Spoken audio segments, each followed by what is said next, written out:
Olá, nós estamos hoje retomando o CV Medcast na sua segunda temporada. Esse podcast que a gente conversa com pessoas renomadas sobre assuntos importantíssimos do direito médico, da bioética. E aí a gente vai conversar com profissionais de saúde, da área jurídica, de diversos âmbitos, sabendo sobre o que eles fazem e como eles se sentem trabalhando nesses assuntos, que em geral são dilemas e problemas, e vai ser muito bacana a gente sempre discutir isso aqui. Hoje, nesse primeiro dia, na nossa retomada, nós estamos recebendo aqui a professora doutora Luciana Dadalto. Ela é uma grande referência, é uma grande pesquisadora nos assuntos sobre autonomia, dignidade e fim de vida. Ela é doutora em Ciências da Saúde pela Universidade Federal de Minas Gerais, e advogada atuante em Direito Médico. Eu tenho certeza que é um grande privilégio nosso, professora, em te receber aqui, que também tem uma grande amizade, mas a gente vai focar aqui no que a gente tem para falar e trazer esses conteúdos que são sempre de suma importância. E aí, tudo bem? Tudo bem, obrigada, Camila. Um prazer estar aqui com você nesse primeiro episódio da segunda temporada e tenho certeza que vai ser uma conversa muito legal. Ai, que bom. E olha, a gente já começa pensando um pouco sobre esse assunto, né, que a gente já falou aqui, sobre esse fim de vida. Esse assunto finitude, o assunto que se aproxima da morte, essas questões que, em geral, a nossa sociedade rechaça um pouco. A gente não tem culturalmente muito, né, esse assunto como pauta no dia a dia, nas famílias e até mesmo em ambiente acadêmico. Então, como é que esse assunto chega na sua vida? Por que você pesquisa sobre isso? Costumo dizer que existem duas versões dessa conversa, né, dessa resposta. A versão objetiva e a subjetiva. A objetiva é fácil. Estava saindo da faculdade e sabia que eu queria fazer mestrado e queria um tema que fosse novo, né? Isso lá em 2007, 2008. E todo mundo pesquisava sobre mais ou menos as mesmas coisas e eu queria alguma coisa que ninguém estivesse falando. E aí a minha chefe, na época, eu fazia estágio, trabalhava com direito de família, me apresentou um artigo sobre testamento vital, que na época era o único artigo que a gente tinha em português aqui no Brasil. E eu li esse artigo e falei, gente, é isso. Assim, que tema diferente, nunca ouvi falar dessa história. E aí eu cheguei no testamento vital e, enfim, o testamento vital é sobre autonomia e dignidade no fim da vida e eu fui cada vez mais entrando nesse tema. Depois chegaram os cuidados paliativos, as questões de morte assistida, enfim. Mas foi a priori, né? Só que depois de muito tempo de terapia, de psicanálise, eu descobri que, na verdade, esse tema sempre esteve comigo, né? Eu sou cardiopata congênita, eu costumo dizer que eu nasci morrendo. Eu tenho uma cardiopatia chamada transposição das grandes artérias. E com 2 dias de vida eu fui transferida. Eu nasci no Espírito Santo, eu sou capixaba. Com 2 dias de vida eu fui transferida para o INCOR. Foi onde eu operei aos 8 meses. Mas eu nasci, quando eu fui transferida, eu estava numa situação muito grave. Eu tive algumas paradas cardiorrespiratórias durante a transferência. E quando eu cheguei no INCOR, eu cheguei meio desenganada, né? O termo que, 2 dias de vida. O termo que a gente usa, assim. Então, depois de muitos e muitos anos de psicanálise, eu consegui entender que, na verdade, esse tema sobre dignidade, não morrer e finitude faz parte da minha vida. Então, você ligou uma coisa a outra, descobriu por que existia esse ímpeto de pesquisa? Sim. Subjetivamente falando, por conta dessa experiência, né? Exatamente. E aí eu consegui, assim, uma coisa super recente, quando o Faustão fez o transplante cardíaco, foi um momento que também foi uma virada de chave para mim, de dizer, bom, e o meu coração, né? Assim, será que um dia eu também vou precisar? Também foi uma época de um mergulho, assim, na subjetividade desses temas que a gente conversa todos os dias. Então tem muito disso, assim. Hoje eu consigo ver claramente que eu quase advogo em causa própria. Sim. E você tem sido muito procurada por famílias para tratar desses assuntos e você percebe na narrativa de muitas famílias algo que também se aproxima ao que você viveu? Eu lido mais com o paciente, né, com a pessoa que está doente, do que propriamente com a família. Sim.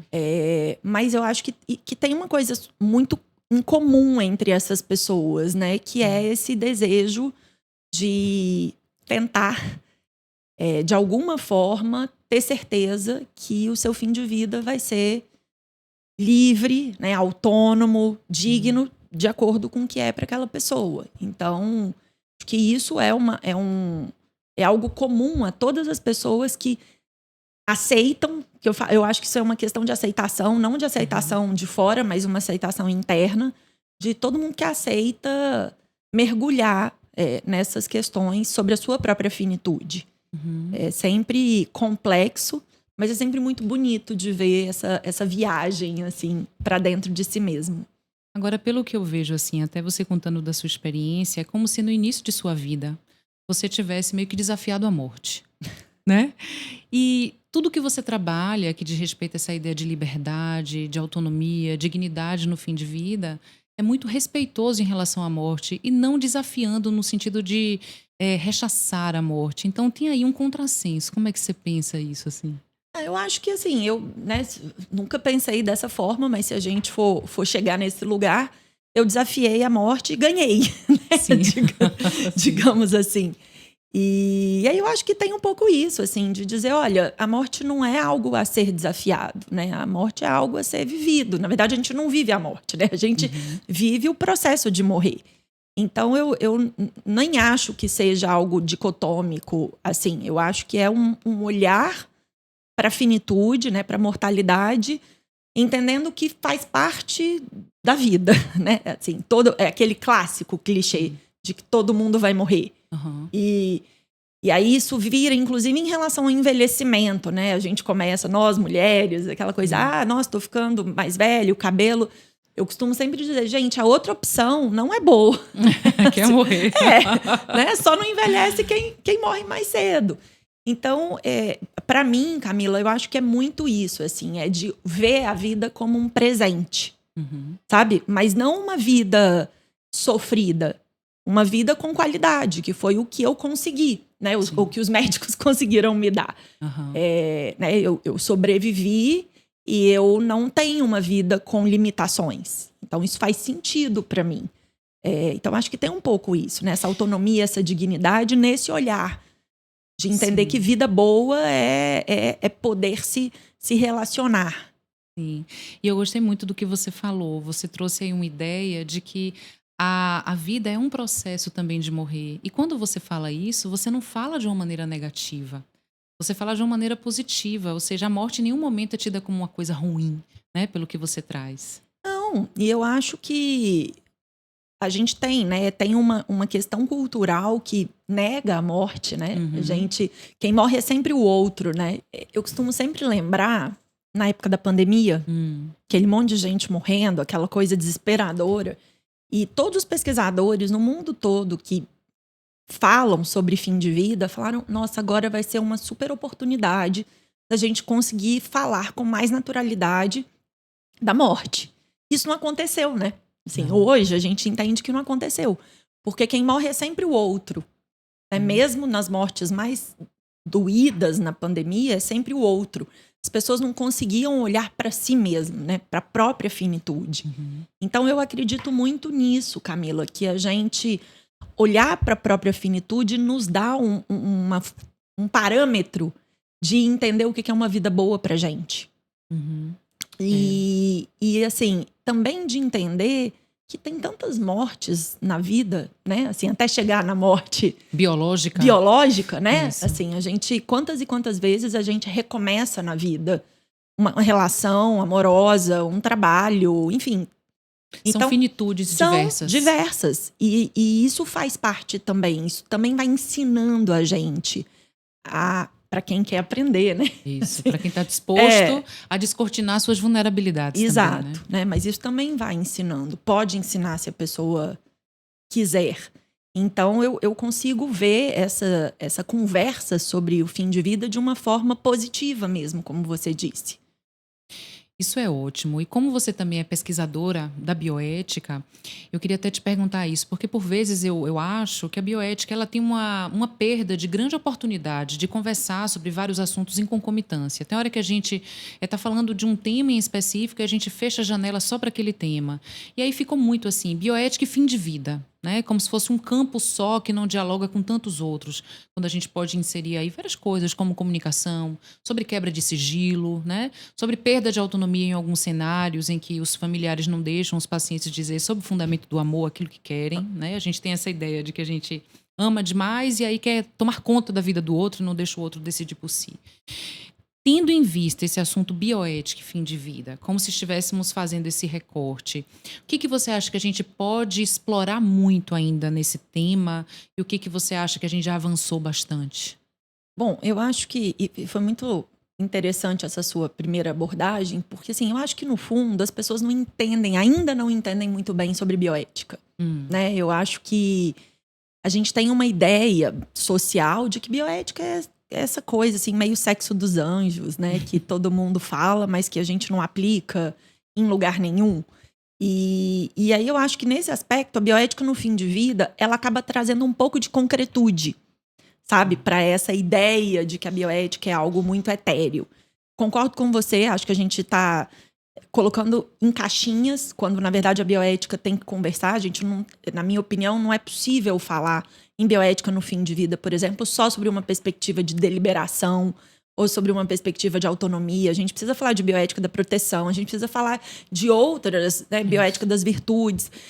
E muitas vezes as pessoas se prendem a uma única corrente para dizer, então é isso aqui, é tudo isso, é bioética no fim de vida. Inclusive sem levar em consideração as especificidades culturais de cada lugar. Isso muda muito. Então, acho que o que a gente avançou na bioética nessas questões? Para mim, o mais importante é o olhar da bioética para a vida biológica e para a vida biográfica. Porque a bioética traz esse olhar que não é jurídico e que não é médico. Né? Eu falo sempre com os meus alunos assim, a gente estuda na faculdade de direito. O que a gente estuda sobre morte? Né? O fim da personalidade, direito sucessório. Às vezes, em direito constitucional, dependendo do professor, fala um pouco sobre vida e morte digna e depois sobre imposto. A gente, no mundo jurídico, e a gente pode falar mal, duas advogadas aqui, Sim. A gente pode falar mal, né? O mundo jurídico, ele é fechado, absolutamente hermético. E ele tem um gozo na burocratização da vida e também na burocratização da morte. Sim. Né? E aí você não sente que tem hora que também o fato de você ser advogada, as pessoas terminam amarrando um pouco e burocratizando um pouco esse assunto. E que bom que você tem a bioética para abrir as asas, né? Exatamente. Então, eu acho que quando a bioética vem e fala, peraí, esse conceito jurídico de morte, né? De morte, eu preciso do atestado de óbito. E aí você lembra lá das aulas de ausência, né? Quando é que você não acha o corpo da pessoa. Mas é possível estar biologicamente vivo e biograficamente morto. Ai, fala mais sobre isso. Eu acho que a bioética traz esse olhar.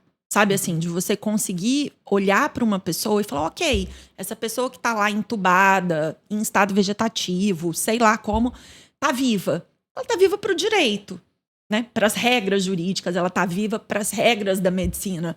Mas ela está viva para ela mesma? Ela consegue se autodeterminar nessa condição? Eu acho que ao longo dos anos, a bioética foi olhando para essas situações e falando, pera, a gente precisa pensar na vida e na morte de uma forma menos burocrática. Eu acho que pegando a sua palavra, né, a sua fala aí. E aí, fazendo um retrospecto bioético, assim, a primeira vez que essa conversa chega no Poder Judiciário é em 1976, com um caso nos Estados Unidos, de uma jovem chamada Karen Kinlan, que ficou em estado vegetativo, e os pais foram até o judiciário pedir a retirada do suporte artificial. E a decisão judicial é muito bonita, porque o juiz diz, porque os médicos diziam, mas a gente vai matar, a gente não pode matar, não foi para isso que a gente estudou. Aprender. E aí o juiz diz assim, os médicos precisam entender a diferença entre matar e deixar morrer. Belíssimo. E eu acho que isso diz muito sobre essa vida, né? Essa vida biológica e essa vida biográfica. E mais recente, agora trazendo para um caso brasileiro, a gente tem o poeta Antônio Cícero, que foi diagnosticado com a doença de Alzheimer e optou pela morte assistida na Suíça. E quando ele deixa a carta de despedida dele, ele deixa muito claro essa diferença entre vida biológica e vida biográfica. Quando ele diz, eu não consigo mais ler os meus livros, eu não consigo mais encontrar com os meus amigos, isso não é vida para mim. Ele está dizendo isso, olha, vocês estão me vendo e tá todo mundo achando que eu estou vivo. Mas eu não estou, isso não é mais vida. Então, para mim, o que a bioética tem de mais relevante nessas questões de fim de vida é trazer esse olhar. Porque esse olhar, ele reconfigura a forma como o direito vê, e aí como a gente vê o princípio da dignidade, né, o princípio constitucional da dignidade da pessoa humana, e pode reconfigurar a forma como o profissional de saúde vê. Isso. E assim, eu por vezes percebo que nós temos aí uma tríade, né? A área da medicina, a área do direito e a bioética. A área da medicina, por vezes, tem muito receio de judicialização. E aí fica se sentindo fechado, amarrado em relação ao que o direito faria como consequência de sua conduta.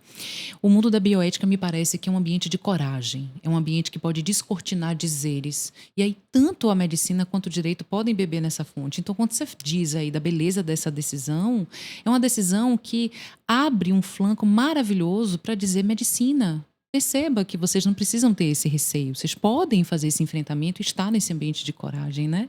Isso é muito, muito interessante. Mas você ainda sente que os médicos têm muito esse receio nesse assunto fim de vida? Sem dúvida, né? Eu acho que tem o receio do medo da judicialização. Então, a gente estava falando um pouco sobre cultura. O que acontece na prática é uma família, né? Porque somos culturalmente tanatofóbicos, né? Eu falo, a gente tem medo da morte.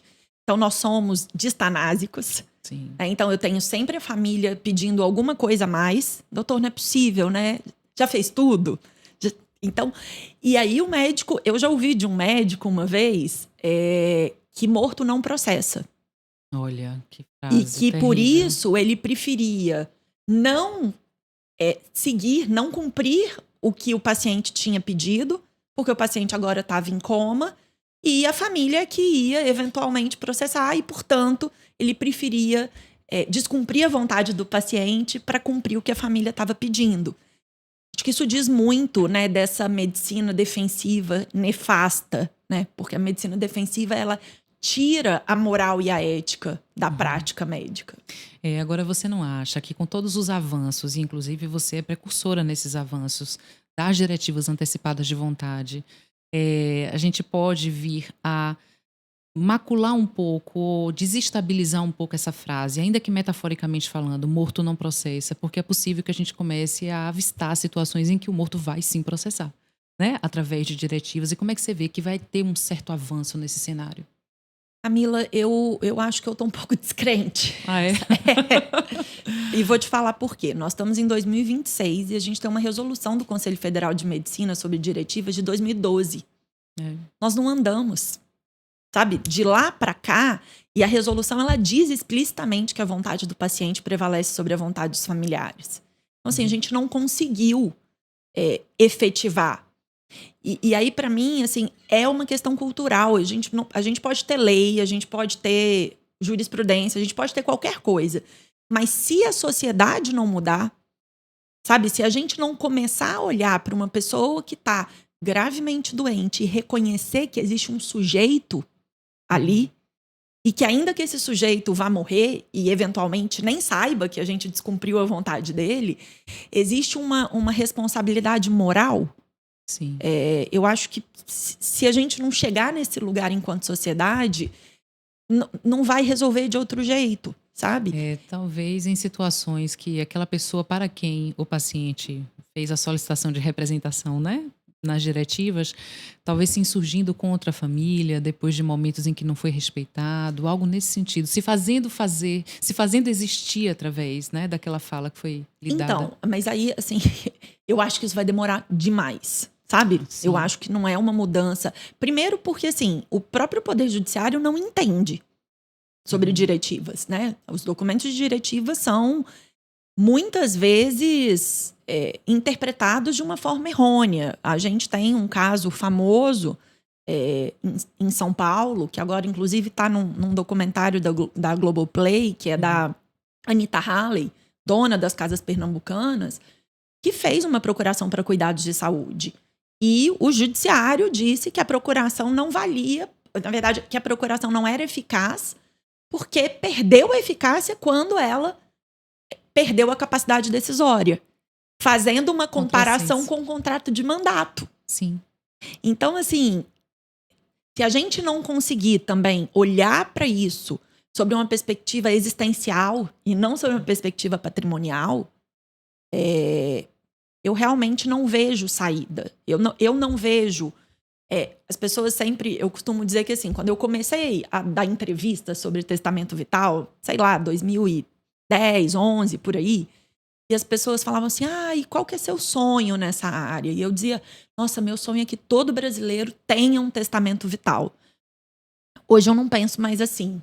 Hoje, quando me perguntam algo parecido, eu digo, meu sonho não é que a gente tenha mais testamento vital no Brasil, mas é que os que a gente tem sejam cumpridos. Sejam cumpridos. Olha, agora, e de que maneira ele deve existir, né? Porque eu te confesso que alguns anos atrás eu tomei um susto, eu entrei num cartório de notas para resolver alguma questão de procuração, assinatura, algo inclusive pessoal. E de repente eu vi um folder aqui. Faça aqui o seu testamento vital.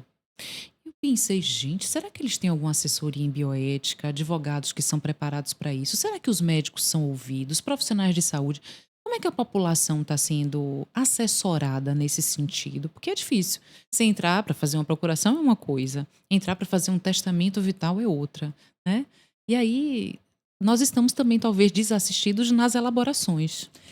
Então, é um tema espinhoso, porque o pessoal dos tabelionatos de nota não gostam muito de mim. Ah, é?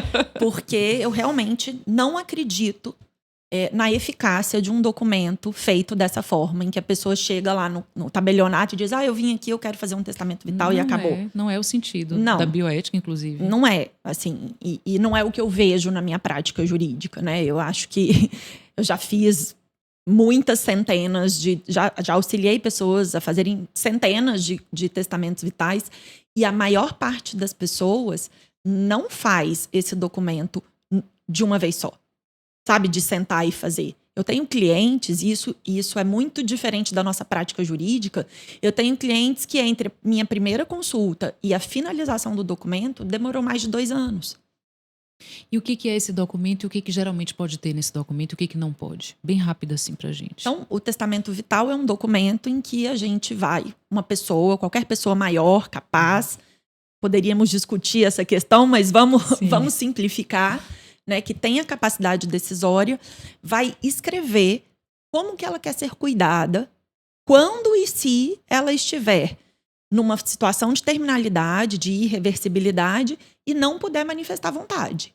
Então, muita gente acha que o testamento vital é um documento de recusa terapêutica, mas não é. Ele é um documento de manifestação de vontade. Pode ser positiva, o que eu quero, ou negativa, o que eu não quero. A maior parte é negativa porque os profissionais fazem demais. Sim. Né? Então, a maior parte das pessoas que faz um testamento vital faz para botar limite.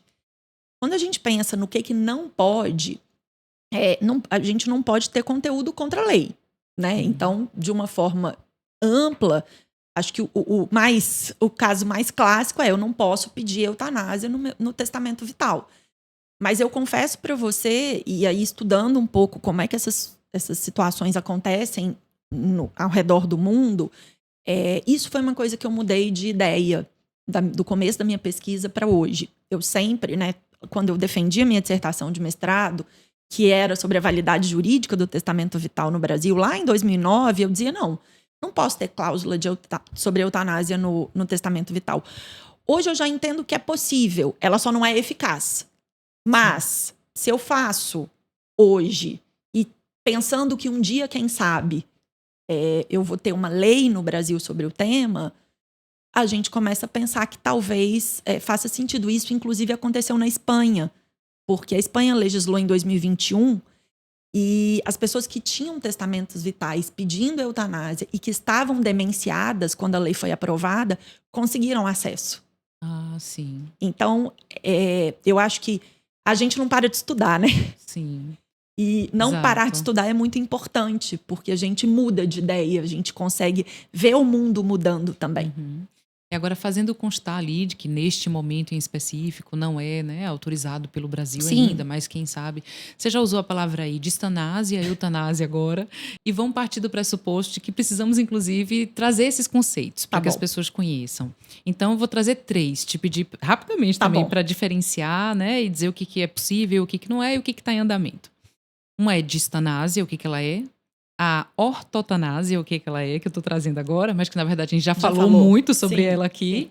E a eutanásia. São diferentes? O que que elas são, essas násias todas? Eu costumo falar que é a família das tanásias, né? São várias caixinhas. Eu particularmente não gosto das caixinhas. Eu acho que ela engessa e os profissionais ficam... Ai, mas se eu tô fazendo ortotanásia, eu tô fazendo distanásia. Querendo botar na caixa e assim, esquece o nome. Ou é boa prática clínica ou é má prática clínica. Exatamente, esquece o nome. Mas vamos lá, a gente gosta de categorizar as coisas, né, na parte teórica. Então, a ortotanásia, ela diz respeito à morte no tempo certo. Então, é aquela pessoa que está gravemente doente e que vai receber cuidados que não vão abreviar a vida e também não vão prolongar. Essa é a ortotanásia, que tem uma relação íntima com os cuidados paliativos, né? Então, os paliativistas dizem, né, que o que os cuidados paliativos fazem é o que a gente se acostumou a chamar de ortotanásia. A eutanásia é essa abreviação da vida. Então, a gente tem uma pessoa gravemente doente que pede que a vida seja abreviada. A eutanásia é proibida no Brasil, né? Vamos deixar claro isso. E a gente tem a distanásia, que tem a ver com tudo que a gente falou e é o que aqui, mais se faz hoje. E é o que mais se faz hoje. Sim, porque a distanásia, ela tem a ver com a não aceitação da finitude. Então, a gente prolonga, usa meios artificiais, e a gente tem cada vez mais, né? A tecnologia está aí, a biotecnologia está aí para ajudar nisso. A gente usa, então, suportes artificiais, meios artificiais para prolongar o processo de morrer. E aí eu acho que isso que é importante também, que a bioética traz. Eu não estou prolongando a vida na distanásia. Eu estou prolongando o processo de morrer. Porque aquela pessoa já está morrendo. O fato de eu investir, e esse termo é horrível, né? Mas é o termo que muita gente usa. O fato de eu investir, esse investimento não é pró-vida. Esse investimento é pró-má morte, né? Para que a pessoa morra mal.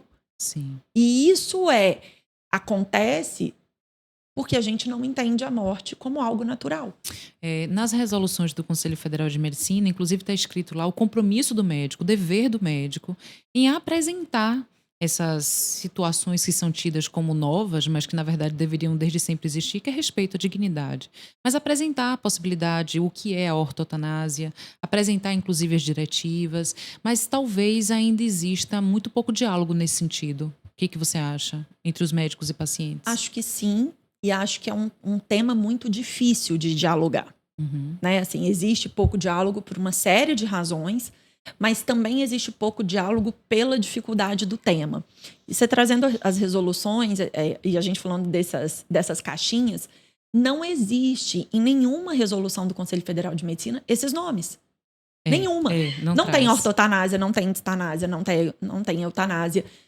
E de novo, né, a gente está falando, e os médicos, né, querem saber. É muito comum que um médico pergunte, Luciana, eu queria... O que você acha? Você acha que eu fiz ortotanásia ou distanásia nesse caso?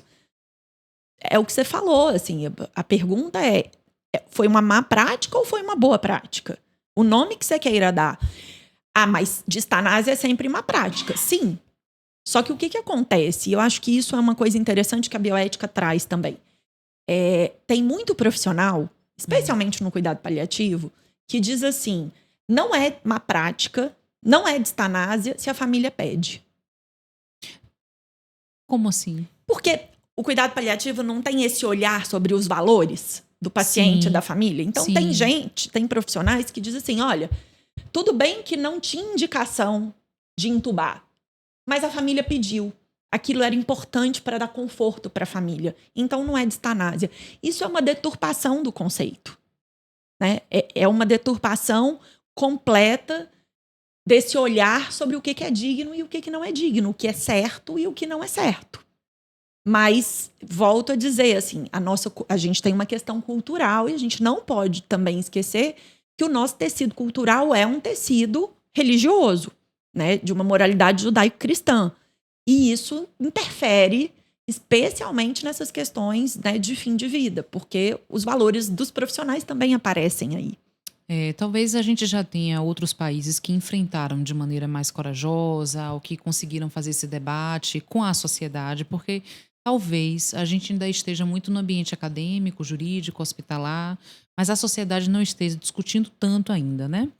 Alguns países já fizeram avanços nesse sentido, ainda que permitindo a eutanásia ou não permitindo, mas o avanço dialógico com a sociedade. Você também está pessimista com o fato de que a gente vai conseguir dialogar com a sociedade? Ou você acha que a gente já está caminhando para mudar nesse sentido? Não, aí especificamente em relação a isso eu não estou pessimista não, eu vou te explicar por quê. A gente está envelhecendo, né, populacionalmente falando. Sim. E a gente já tem estudos que mostram que a geração baby boomer, que é essa geração que está envelhecendo agora, é uma geração que quer falar sobre autonomia e dignidade no fim da vida. Porque ela viu a geração anterior morrendo muito mal. Sim. Então eu acho que... E eu vejo isso no meu dia a dia. É comum que um cliente me procure dizendo: olha, eu não tenho nenhuma doença, mas o meu pai morreu dentro de uma UTI, cheio de fio, e eu não quero morrer assim. Sim. Então, a gente começa a ter, e aí eu acho que esse é um fenômeno mundial. À medida com que que a população está envelhecendo, essas conversas sobre autonomia e dignidade no fim da vida estão ficando mais profundas. Então, vai chegar no Brasil. Vai chegar. E a gente tem avançado. Aqui na Bahia a gente tem, né, agora o hospital de cuidados paliativos, que é o primeiro hospital 100% público, né, de cuidados paliativos do Brasil. E eu acho que a sociedade ainda está entendendo o que esse hospital faz. Uhum. Né? Mas conversar sobre esse assunto, talvez ainda exista uma certa resistência entre aquele profissional que fica com receio da família ou do próprio paciente achar que ao falar sobre isso ele está desistindo daquele, né, daquele tratamento, daquele cuidado. Mas, assim, já é uma alegria que na academia a gente está discutindo e conversar com a sociedade. Então você sente que a gente está avançando? Acho que sim. Eu acho que a gente está avançando. O Hospital Montserrat é uma joia que vocês têm, né? Eu acho que é uma coisa linda. Eu conheço o hospital e quisera, né, que todos tivessem, que esse modelo seja replicado. Acho que isso diz muito sobre dignidade, né? Sobre dar dignidade no fim da vida. Mas eu acho que a gente precisa de avançar, e eu realmente vejo isso mais a longo prazo, numa concepção ou numa compreensão de que dignidade no fim da vida não é apenas ter acesso a cuidado paliativo, né? Que dignidade está intrinsecamente relacionado à autodeterminação, né? A pessoa poder tomar decisões sobre o seu próprio fim de vida. Então, sem dúvida nenhuma, o avanço dos cuidados paliativos, a gente tem uma política nacional de 2024, né, uma expectativa aí de que a gente tenha cada vez mais serviços de cuidados paliativos no Sistema Único de Saúde. A gente precisa conversar com a sociedade, explicar para a sociedade que cuidado paliativo não é desistir. Sim. Né? Assim, eu falo muito com os paliativistas que eles vendem muito mal os cuidados paliativos para a sociedade, sabe? Assim, o marketing tá ruim, porque cuidado paliativo, via de regra, melhora tanto a qualidade de vida do paciente e também da família. Sim. Que talvez esse olhar, né, a gente precisa dizer isso para a sociedade. E eu acho que essa ligação direta do cuidado paliativo com uma morte romantizada também não é boa. Sim. Porque as mortes acontecem e elas são feias. Morrer é uma coisa feia na maioria das vezes, né? Tem cheiro, tem som, tem cor. E aí, muitas vezes, eu já vi pessoas me dizendo assim: meu pai morreu com a equipe de cuidado paliativo e foi uma péssima morte. Porque a pessoa tinha uma ideia de que seria uma morte idílica, né? Sim. Então, acho que entender também que boa morte é essa que a gente está falando, né? Nós estamos falando de controle de sintoma, nós estamos falando de não ter tanta dor, Mas achar que o cuidado paliativo vai, em 100% dos casos, resolver 100% das situações, também me parece algo meio demais. E isso, muitos países que começaram com os cuidados paliativos muito antes do que a gente, já têm percebido. Mas continua sendo uma grande maravilha. Que bom que a gente consiga expandir. Não, nós precisamos, né? Assim, a gente precisa. Eu tenho um artigo que se chama Morte Digna para Quem? Porque esse é um conceito, né, muito comum que os paliativistas falem que o cuidado paliativo permite a morte digna. Uhum. Eu costumo dizer que, assim, para mim é um ponto de partida. Assim, eu não acho possível falar em morte digna se a pessoa não tem acesso a cuidado paliativo. Ponto. Certíssima. Depois que ela tiver acesso, aí a gente vai discutir outras questões. Mas o pressuposto é o acesso ao cuidado paliativo. Perfeito. E aí a gente tem que tomar cuidado com uma coisa que essa deturpação social faz, que é a família recusando o cuidado paliativo. Você já viu isso? Pois é, eu acho que é porque não tem conhecimento suficiente, só pode.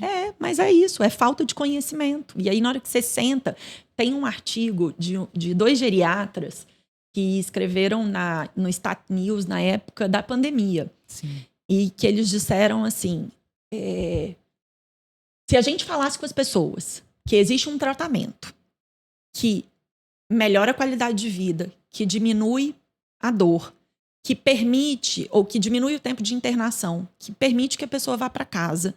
Se a gente contar para as pessoas isso aqui, sem botar o nome, as pessoas vão dizer, eu quero.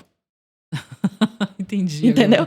E aí, na hora que bota o nome, as pessoas falam, não quero mais. Então, por isso que eu estava falando do marketing. Assim, eu acho que a gente precisa fazer a sociedade entender que nós estamos falando de uma coisa que é revolucionária, né? Que muda desfecho, que muda a qualidade do processo de morrer. Porque tem um enfrentamento desse modelo que também foi enaltecido durante muitos anos, que é o hospitalocêntrico, né? O modelo de destituição, que é o modelo de destituição das personalidades em prol da tecnologia, mas isso faz com que a gente sofra muito também, né? Aí você traz essa ideia da necessidade da gente crescer esse ponto de vista dos cuidados paliativos, mas também a necessidade da gente crescer o ponto de vista da liberdade decisória em fim de vida. E eu sei que você está fazendo um movimento também agora, né? Qual que é o nome desse movimento? O que ele significa? O que ele está causando, gerando? Desconforto ou conforto? Eu acho que sempre que a gente fala de autonomia, independente do fim de vida ou não, a gente causa desconforto. Né? Especialmente no Brasil, a gente é muito paternalista, né? Assim, essa sociedade que quer que alguém decida. Então, na hora que a gente puxa a responsabilidade decisória para o sujeito, isso causa desconforto. Bom, depois de muitos anos de pesquisa e de inquietação, eu acho que inquietação é a marca assim, da minha carreira. Eu sou uma pessoa inquieta. Eu cheguei, né? Comecei a ver que existem diversas associações ao redor do mundo que lutam e debatem o direito à morte assistida. E o Brasil, hoje a gente tem cerca de 80 associações ao redor do mundo e a gente não tinha nenhuma associação brasileira. Então, eu me uni com... Você resolveu mexer nesse vespeiro. Resolvi. Fala aí. Eu me uni com algumas pessoas, somos 13 fundadores, inclusive o Andreas Kisser, né, o guitarrista do Sepultura, é o mais conhecido, digamos assim, dos fundadores. E a gente fundou a Eu Decido, que é uma associação civil que tem por objetivo debater morte assistida no Brasil e, obviamente, em algum momento, pensar na legalização desse tema no país. Eu acho que é um tema, né, extremamente espinhoso, é um debate incômodo, que tem incomodado muita gente, mas não é nada que não exista em outros países. O que é a morte assistida? Porque, legalmente falando, será que eu estou ali assistindo a morte? O que é morte assistida? Morte assistida diz respeito à abreviação da vida de uma pessoa a pedido dela. Sim. Então, esse assistido, ele vem de uma assistência, né? Eu auxilio a pessoa a morrer. E nós temos 2 tipos de morte assistida. A gente tem a morte assistida, que a gente chama de eutanásia, Sim. E o que a gente chama comumente de suicídio assistido, que também não é um bom nome. Uhum. Mas qual que é a diferença? Assim, na eutanásia, a gente tem uma terceira pessoa, que normalmente é um médico, e isso vai depender da legislação de cada país. Tem país que permite o enfermeiro, mas que normalmente é um médico, que vai administrar no paciente uma dose letal de um fármaco, a pedido do paciente, sempre, e por compaixão. Já no suicídio assistido, esse médico ele prescreve a dose letal e o paciente se auto-administra, ou bebendo, ou abrindo um escalpo, né? Quando a gente está aí com... É como se fosse a bolsa de soro injetada na veia, só que ao invés de soro, a gente tem uma dose letal. Então, a gente tem, né? Eu prefiro falar tecnicamente em morte assistida auto-administrada, que é o que a gente comumente chama de suicídio assistido, e morte assistida administrada por terceiro, que é o que a gente normalmente chama de eutanásia. No Brasil, nenhuma dessas duas possibilidades existe, né, ao contrário de países que, inclusive, estão bem perto da gente. E é isso que a Eu Decido faz, é dizer para a sociedade, vamos conversar sobre esse tema, né? Assim, vamos tirar esse tema debaixo do tapete e vamos... Eu acho que as pessoas têm muito medo, né? Eu Decido não tem nem um ano. As pessoas falam, nossa, nós vamos... Já está querendo, é uma lei. Não tem ninguém propondo lei nesse momento. A propositura nesse momento vamos botar o tema na mesa. Vamos pensar em prós e contras, vamos ver os países que já legalizaram, o que deu certo, o que deu errado, entender os problemas. É isso que a gente faz, né? A gente não está inventando a roda. Eu costumo sempre dizer, Eu Decido não está inventando a roda. Existem muitos países na nossa frente. E o bom de chegar atrasado é conseguir aprender com os erros de outros países, né, de outras sociedades. Deixa eu te perguntar, você está se sentindo muito desconfortável em causar esse desconforto? Eu já estive mais desconfortável. Acho que agora, porque eu sou presidente da Eu Decido, né? Então, querendo ou não, eu acabo... eu já tive mais desconfortável. Acho que agora eu estou entendendo. Porque, querendo ou não, tem uma certa pessoalização, né? Assim, com esse lugar da presidência, assim, né? E algumas pessoas pessoalizam isso. E, obviamente, é desconfortável. Mas eu costumo dizer que quando a gente acredita no que a gente está fazendo, a gente tem mais lado positivo do que negativo.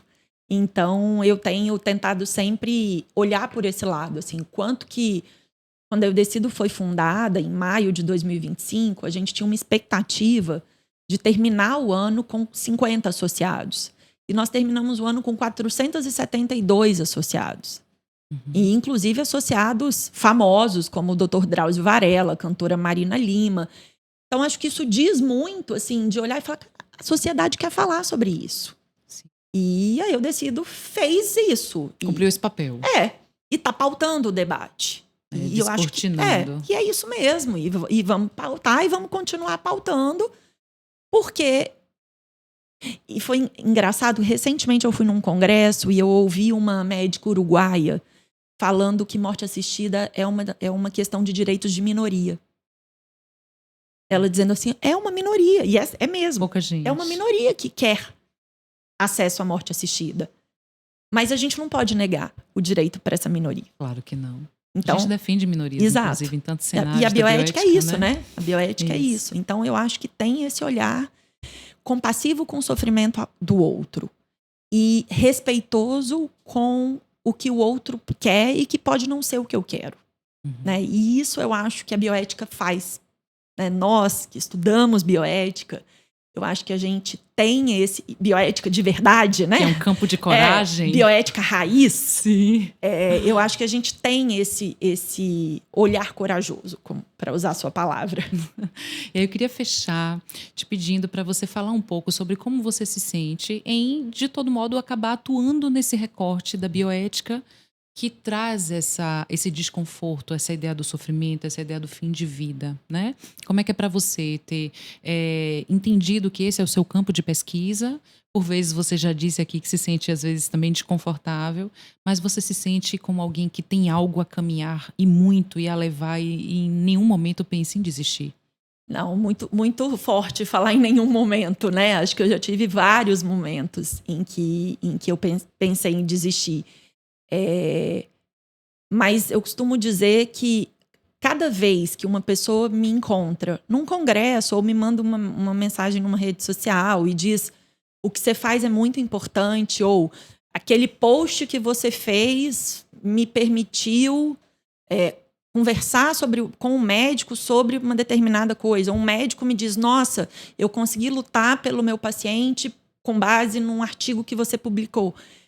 Isso dá, e eu sempre digo para as pessoas assim, a gente está num momento de muito ódio, né? Assim, e tá muito fácil a gente divulgar o ódio, disseminar o ódio nas redes sociais. Então, toda vez que alguém chega para mim e fala uma coisa assim, eu falo, desculpa, eu não sabia se eu deveria falar. Eu falo, fale, porque isso é combustível pra gente, que está em evidência e que está sempre apanhando. Então, é um caminho, eu não cheguei no final dele ainda. Eu acho que acho que esse é o ponto. E eu gosto muito do que eu faço. Claro que tem muitos momentos difíceis, de novo, muitos momentos em que eu penso em desistir, mas eu consigo entender que essa é uma missão e que ela não acabou ainda. Que maravilha. E a gente terminando aqui, eu tô me lembrando do dia que eu te conheci. E foi encantador esse dia, porque na hora que eu descobri que a pessoa que eu tava ali conversando há um bom tempo era a tal da Luciana Dadalto, eu falei assim, gente, não acredito. Eu pensava que era uma senhorinha, que era alguém assim, porque o nível de maturidade das imersões teóricas que você faz com que a gente pense que é alguém que já tem longo tempo de vida existencial mesmo, né? Então eu achei tão, tão encantador. Parabéns, viu? Parabéns por sua coragem, parabéns por você descortinar coisas, assuntos que são difíceis e, sobretudo, parabéns por você permanecer sempre aberta a discutir com pessoas que podem não concordar com você. E isso é a bioética, essa interdisciplinaridade e também esse campo dialógico com aquele que é, por vezes, um estranho moral naquele assunto, mas que isso certamente vai trazer avanços, porque aí a gente descobre o que está certo, o que está errado e a gente caminha, né? Exato. E eu acho que debate é sempre bom, né? Desde que venha com respeito, Claro, né? tem os limites Tem também. os limites, Sim. mas eu acho que debate é sempre bom e é o que você falou, a gente cresce com o outro. E a gente cresce muito mais com o outro que discorda da gente. É verdade. Né? E porque ele provoca. E isso é bioética. Parabéns, viu? Obrigada pelo convite. Olha, nós então vamos terminar aqui esse primeiro episódio da segunda temporada com muito assunto, né? Muita reflexão que foi certamente aqui despertada em nossas mentes. Eu tenho certeza que vocês vão assistir, reassistir e vai ser, inclusive, muito provavelmente pano para manga em discussões acadêmicas. Então, estejam com a gente. Esse episódio nos mostra a importância de estudar bioética, de estudar direito médico, e o CVMed está disposto a isso, a promover esses debates, essas discussões. Nós estamos sempre perto de vocês, tanto no Instagram, quanto no Spotify, quanto no YouTube. Até o próximo episódio.